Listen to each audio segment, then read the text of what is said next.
मेरा नाम रिया है। मेरा चेहरा फूलों की तरह सुंदर था, लेकिन किसी ने वो चेहरा मुझसे चुरा लिया। माफ करना बेबी, मैं थोड़ी देर से आई। तुम कौन हो? ये फूल मेरी गर्लफ्रेंड के लिए हैं।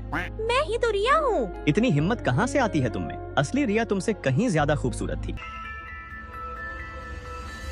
एनी, बेटे को फिर से ढक रही हो, लेकिन खुद को नहीं। ध्यान रखना, क्या हम एक दूसरे को जानते हैं? रुको, कंपनी में बाहर वालों की एंट्री मना है।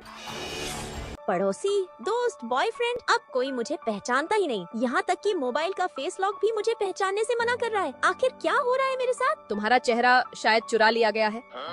चेहरा भी कोई चुरा सकता है? जैसे कोई पर्स गिर जाए और कोई उठा ले, वैसे ही अगर कोई इंसान शर्मिंदा हो तो उसका चेहरा जमीन पर गिरता है। आम लोग उसे नहीं देख सकते, पर जो लोग चेहरा चुराने की कला जानते हैं वो उसे चुपचाप उठा लेते हैं और अपना बना लेते हैं। एक अवार्ड फंक्शन में मेरी स्कर्ट अचानक खुल गई थी, सबके सामने। इतनी शर्मिंदगी। अगर कोई इंसान 3 बार शर्मिंदा हो जाए तो उसका चेहरा हमेशा के लिए चला जाता है। तुम्हारी 2 बार हो चुकी है। अगर वो तुम्हें एक बार और शर्मिंदा कर दे तो वो तुम्हारा चेहरा पूरी तरह से अपना बना लेगी। रिया, मैं तुमसे प्यार करता हूँ, पहली बार जब तुम्हें देखा तब से। लेकिन तुम लिली नहीं हो। तुम ही हो एनी। मैंने तुम्हें अपनी सबसे अच्छी दोस्त समझा। क्योंकि मैं तुमसे जलती थी। कॉलेज में भी तुम टॉप, जॉब इंटरव्यू में भी तुम्हें सिलेक्शन, यहाँ तक कि जिस लड़के को मैं पसंद करती थी वो भी तुम्हें पसंद करता है।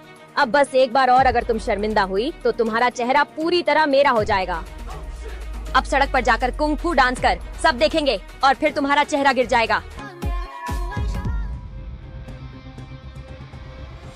ये क्या हो रहा है? तुमने जो गिरता देखा वो मेरा मेकअप था, जो मैंने जानबूझकर गिराया था। इतनी शर्मिंदगी के बाद भी तुम्हारा चेहरा क्यों नहीं गिरा? क्योंकि इस बार मैंने अपने बाल खुले छोड़े थे, पूरा चेहरा ढक रखा था। ढका चेहरा चोरी नहीं होता। तो असली रिया तुम ही हो। क्या तुम मुझसे शादी करोगी? मैंने सोचा था जब चेहरा वापस मिलेगा मैं और तुम साथ होंगे, पर किस्मत। मुझे अब समझ आ गया, चेहरा सिर्फ रूप नहीं, आत्मसम्मान और सच्चाई भी होता है।